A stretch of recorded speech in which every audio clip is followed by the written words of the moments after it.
ओम शांति। आज 19 अप्रैल 2020 की प्रातः मुरली ओम शांति अव्यक्त बाप दादा। रिवाइज है 30/12/85 मधुबन। आज का हेडलाइन है विशाल बुद्धि की निशानी। कुछ मुख्य पॉइंट्स। नंबर 1, सबसे पहले अपने आप को और बाप को जानने की विशेषता जो आप ब्राह्मण बच्चों में है वो किसी भी नामी ग्रामी आत्मा में नहीं है। दूसरा, बाप को दिल के स्नेह, दिल की श्रेष्ठ भावना वाली आत्मा प्रिय है। दिल का स्नेह ही श्रेष्ठ प्राप्ति कराने का मूल आधार है। तीसरा, दुनिया वाले अभी इंतजार ही कर रहे हैं, बाप आएगा उस समय ऐसा होगा वैसा होगा, लेकिन आप सबके मुख से दिल से क्या निकलता है? पा लिया।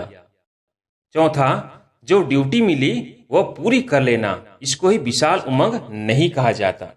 ड्यूटी बजाना यह आज्ञाकारी बनने की निशानी तो है, लेकिन बेहद के विशाल बुद्धि, विशाल उमंग उत्साह सिर्फ इसको नहीं कहा जाता।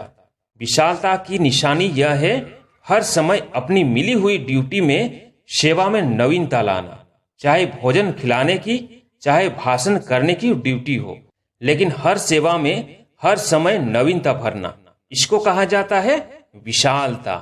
पांचवा, किसी भी हद की बातों में संकल्प शक्ति, समय की शक्ति व्यर्थ न गंवाए। हर संकल्प से हर समय विशाल सेवा के निमित्त बन मनसा शक्ति से भी सहयोगी बनना है। छठा, बाबा ने कुमारियों को कहा कि सदा विशेषता यही दिखाओ कि बोलो कम, लेकिन जिसके भी सामने जाओ वो आपके जीवन से पाठ पढ़े। मुख का पाठ तो कई सुनने वाले हैं, सुनने वाले भी हैं, लेकिन जीवन से पाठ पढ़े, यह है विशेषता। आपकी जीवन ही टीचर बन जाए, मुख के टीचर नहीं। फिर बाबा ने कहा संगम पर सबसे महान कुमारियां हैं, तो अपने को महान समझ सेवा में सहयोगी बनी हो या बनना है? क्या लक्ष्य है? डबल पाठ बजाने का लक्ष्य है? क्या टोकरी उठाएंगी? आज सर्व स्नेही सहयोगी सहजयोगी बच्चों से स्नेह के सागर, सर्व खजानों के विधाता वरदाता बाप रूहानी मिलन मनाने आए हैं। यह रूहानी स्नेह का मिलन अर्थात रूहों का मिलन विचित्र मिलन है। सारे कल्प में ऐसा रूहानी मेला हो नहीं सकता। इस संगम युग को इस रूहानी मिलन का वरदान मिला हुआ है।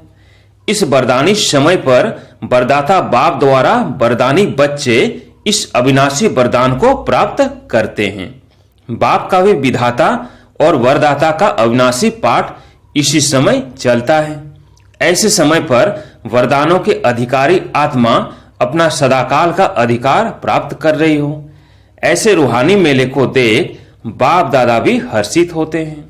बाप दादा देख रहे हैं कि ऐसी श्रेष्ठ प्राप्ति करने वाले कैसे भोले साधारण आत्माएं विश्व के आगे निमित्त बनी हैं। क्योंकि सभी लोग राज विद्या, साइंस की विद्या, अल्पकाल के राज्य अधिकार व धर्म नेता का अधिकार, इसी को ही आज की दुनिया में विशेष आत्मा मानते हैं। लेकिन बाप दादा कौन सी विशेषता देखते हैं? सबसे पहले अपने आप को और बाप को जानने की विशेषता जो आप ब्राह्मण बच्चों में है वो किसी भी नामी ग्रामी आत्मा में नहीं है। इसलिए भोले साधारण होते हुए वरदाता से वरदान ले जन्म जन्म के लिए विशेष पूज्य आत्माएं बन जाते हैं। जो आज की नामी ग्रामी आत्मा है वो भी पूज्य आत्माओं के आगे नमन वंदन करती है। ऐसी विशेष आत्माएं बन गए। ऐसा रूहानी नशा अनुभव करते हो। ना उम्मीद आत्माओं को उम्मीदवार बनाना, यही बाप की विशेषता है। बाप दादा वतन में भी बच्चों को देख मुस्कुरा रहे थे। अगर किसी भी अनजान आत्मा को कहो कि ये सारी सभा विश्व के राज्य अधिकारी आत्माओं की है तो मानेंगे, आश्चर्यवत हो जाएंगे। लेकिन बाप दादा जानते हैं कि बाप को दिल के स्नेह, दिल की श्रेष्ठ भावना वाली आत्मा प्रिय है। दिल का स्नेह ही श्रेष्ठ प्राप्ति कराने का मूल आधार है। दिल का स्नेह दूर दूर से मधुबन निवासी बनाता है। दिलाराम बाप को पसंद ही दिल का स्नेह है। इसलिए जो भी हो, जैसे भी हो, लेकिन परमात्मा को पसंद हो, इसलिए अपना बना लिया। दुनिया वाले अभी इंतजार ही कर रहे हैं। बाप आएगा उस समय ऐसा होगा वैसा होगा। लेकिन आप सबके मुख से दिल से क्या निकलता है? पा लिया, आप संपन्न बन गए और वो बुद्धिमान अब तक परखने में समय समाप्त कर रहे हैं। इसलिए ही कहा गया है भोलानाथ बाप है। पहचानने की विशेषता ने विशेष आत्मा बना लिया, पहचान लिया, प्राप्त कर लिया। अब आगे क्या करना है? सर्व आत्माओं पर रहम आता है तो सभी आत्माएं एक ही बेहद का परिवार है। अपने परिवार की कोई भी आत्मा वरदान से वंचित न रह जाए, ऐसा उमंग उत्साह दिल में रहता है। वह अपनी प्रवृत्तियों में ही बिजी हो गए हो, बेहद की स्टेज पर स्थित हो। बेहद की आत्माओं की सेवा का श्रेष्ठ संकल्प ही सफलता का सहज साधन है। अभी सेवा की गोल्डन जुबली मना रहे हो ना, उसके लिए विशाल प्रोग्राम बनाए हैं ना। जितना विशाल प्रोग्राम बनाया है उतना ही विशाल दिल, विशाल उमंग और विशाल रूप की तैयारियां की है। या यही सोचते हो भाषण करने को मिलेगा तो कर लेंगे, निमंत्रण बांटने को मिलेगा तो बांट लेंगे, यही तैयारियां की है। इसको ही विशाल तैयारियां कहा जाता है। जो ड्यूटी मिली वो पूरी कर लेना, इसको ही विशाल उमंग नहीं कहा जाता। ड्यूटी बजाना यह आज्ञाकारी बनने की निशानी तो है, लेकिन बेहद के विशाल बुद्धि, विशाल उमंग उत्साह सिर्फ इसको नहीं कहा जाता। विशालता की निशानी यह है हर समय अपनी मिली हुई ड्यूटी में सेवा में नवीनता लाना, चाहे भोजन खिलाने की चाहे भाषण करने की ड्यूटी हो, लेकिन हर सेवा में हर समय नवीनता भरना, इसको कहा जाता है विशालता। जो एक वर्ष पहले किया उसमें कोई न कोई रूहानियत की एडिशन जरूर हो, ऐसा उमंग उत्साह दिल में आता है। वह सोचते हो जैसे चलता है वैसे ही होगा। हर समय विधि और वृद्धि बदलती रहती है। जैसे समय समीप आ रहा है वैसे हर आत्मा को बाप की परिवार की समीपता का विशेष अनुभव कराओ। मनन करो कि क्या नवीनता लानी है। अभी कॉन्फ्रेंस का विशाल कार्य कर रहे हो ना, सभी कर रहे हो या जो बड़े हैं वही कर रहे हैं? सभी का कार्य है ना। हर एक को सोचना है मुझे नवीनता के लिए सेवा में आगे बढ़ना है, चाहे आगे निमित्त थोड़ों को ही बनाना होता है। जैसे आगे निमित्त थोड़ों को ही बनाना होता है, जैसे भाषण करेंगे तो थोड़े, इतनी सारी सभा करेगी क्या? हर एक की अपनी अपनी ड्यूटी बांट करके ही कार्य संपन्न होता है, लेकिन सभी को निमित्त बनना है। किस बात में? चारों ओर जहां भी हो, जिस भी ड्यूटी के निमित्त हो। लेकिन जिस समय कोई विशाल कार्य जहां भी होता है उस समय दूर बैठे भी उतने समय तक सदा हर एक के मन में विश्व कल्याण की श्रेष्ठ भावना और श्रेष्ठ कामना जरूर होनी चाहिए। जैसे आजकल के वीआईपी अगर स्वयं नहीं पहुंच सकते हैं तो शुभकामनाएं भेजते हैं ना, तो आप उन्हों से कम हो क्या? आप सभी विशेष आत्माओं की शुभ भावना, शुभ कामना उस कार्य को अवश्य सफल बनाएगी। यह विशेष दिन विशेष कंगन बांधना चाहिए और किसी भी हद की बातों में संकल्प शक्ति, समय की शक्ति व्यर्थ न गंवाएं। हर संकल्प से हर समय विशाल सेवा के निमित्त बन मनसा शक्ति से भी सहयोगी बनना है। ऐसे नहीं कि आबू में कॉन्फ्रेंस हो रही है, हम तो फलाने देश में बैठे हैं। नहीं, आप सभी विशाल कार्य में सहयोगी हो। वातावरण वायुमंडल बनाओ। जब साइंस की शक्ति से एक देश से दूसरे देश तक रॉकेट भेज सकते हैं तो क्या साइलेंस की शक्ति से आप शुभ भावना, कल्याण की भावना द्वारा या आबू में मनसा द्वारा सहयोगी नहीं बन सकते? कोई साकार में वाणी से, कर्म से निमित्त बनेंगे, कोई मनसा सेवा में निमित्त बनेंगे। लेकिन जितना दिन प्रोग्राम चलता है, चाहे 5 दिन चाहे 6 दिन चलता, इतना ही समय हर ब्राह्मण आत्मा को सेवा का कंगन बंधा हुआ हो कि मुझ आत्मा को निमित्त बन सफलता को लाना है। हर एक अपने को जिम्मेवार समझे। इसका भाव यह नहीं समझना कि सभी जिम्मेवार हैं तो भाषण का चांस मिलना चाहिए या विशेष कोई ड्यूटी मिले तब जिम्मेवार हैं। इनको जिम्मेवारी नहीं कहते। जहां भी हो जो भी ड्यूटी मिली है, चाहे दूर बैठने की चाहे स्टेज पर आने की, मुझे सहयोगी बनना ही है। इसको कहा जाता है सारे विश्व में सेवा की रूहानियत की लहर फैलाना। खुशी की उमंग उत्साह की लहर फैल जाए, ऐसे सहयोगी हो। इस कॉन्फ्रेंस में नवीनता दिखाएंगे ना। गोल्डन जुबली है तो चारों ओर गोल्डन एज आने वाली है।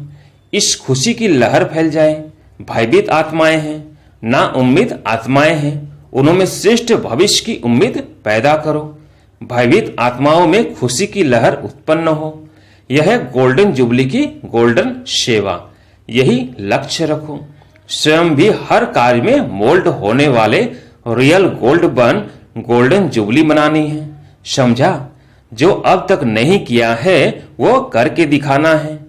ऐसी आत्माओं को निमित्त बनाओ जो एक अनेक आत्माओं की सेवा के निमित्त बन जाए। सोचते ही रहेंगे लेकिन करेंगे करेंगे कहते समय बीत जाता है और अंत में जो भी मिला उसको ही ले आते हो। संख्या तो बढ़ जाती है लेकिन विशाल सेवा का प्रोग्राम रखते ही इसलिए हैं कि ऐसी आत्माएं आवे जो एक अनेकों के निमित्त बन जाए। चारों ओर सेवा चलती रहती है ना। अपने अपने स्थान पर भी ऐसी आत्माओं का कार्य तो चलाते रहते हो। इसलिए अभी से गोल्डन जुबली की 100 के सेवा की लहर फैलाओ। समझा क्या करना है?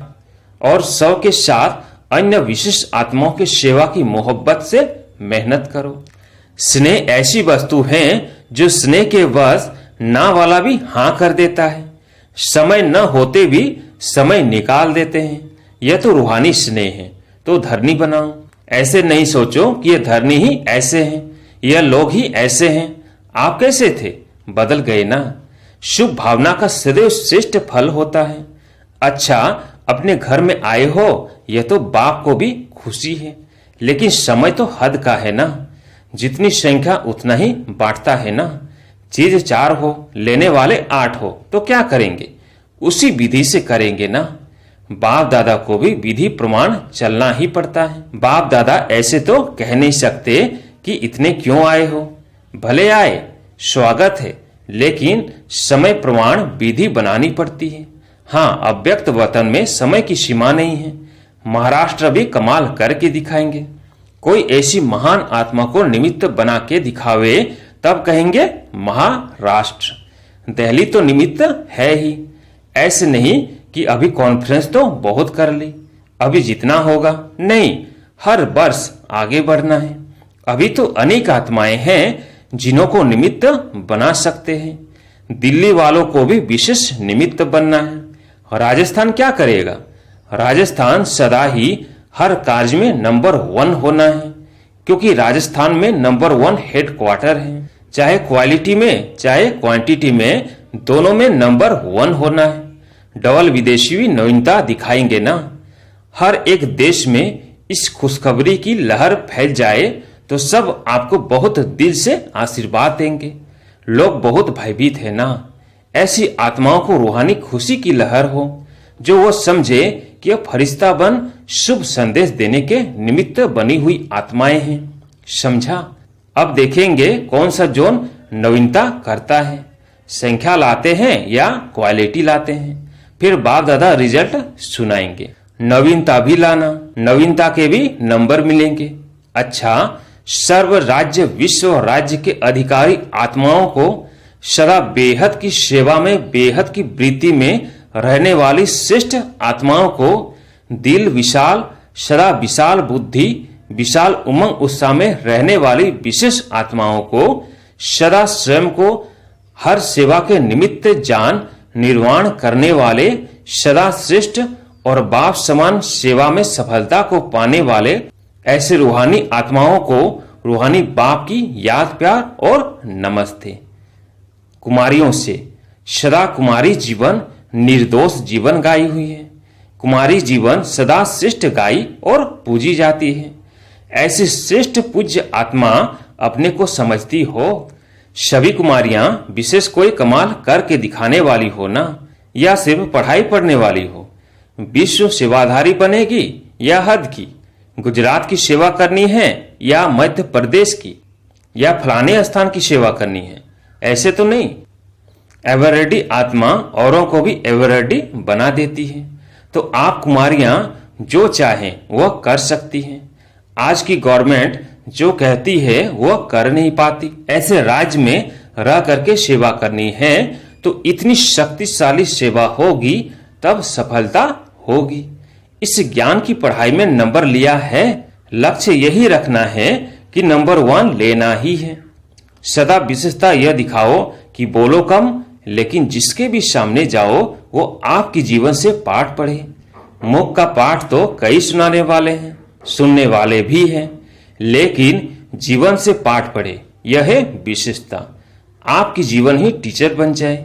मुख के टीचर नहीं, मुख से बताना पड़ता है, लेकिन मुख से बताने के बाद भी अगर जीवन में नहीं होता तो मानते नहीं हैं। कहते हैं सुनाने वाले तो बहुत हैं। इसलिए लक्ष्य रखो कि जीवन द्वारा किसको बाप का बनाना है। आजकल सुनने की रुचि भी नहीं रखते, देखने चाहते हैं। देखो, रेडियो सुनने की चीज है, टीवी देखने की चीज है, तो क्या पसंद करेंगे?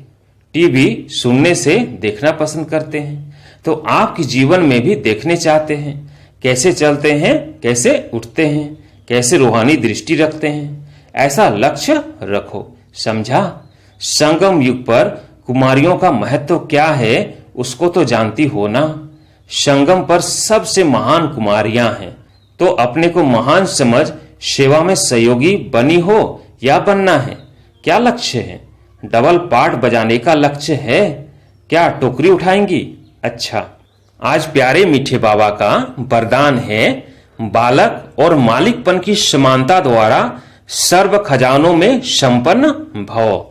जैसे बालकपन का नशा सभी में है, ऐसे बालक सो मालिक अर्थात बाप समान संपन्न स्थिति का अनुभव करो। मालिकपन की विशेषता है, जितना ही मालिक उतना ही विश्व सेवाधारी के संस्कार सदा इमर्ज रूप में रहे। मालिकपन का नशा और विश्व सेवाधारी का नशा समान रूप में हो, तब कहेंगे बाप समान। बालक और मालिक दोनों स्वरूप सदा ही प्रत्यक्ष कर्म में आ जाएं, तब बाप समान सर्व खजानों से संपन्न स्थिति का अनुभव कर सकेंगे। स्लोगन, ज्ञान के अखूट खजानों के अधिकारी बनो तो अधीनता खत्म हो जाएगी। ओम शांति।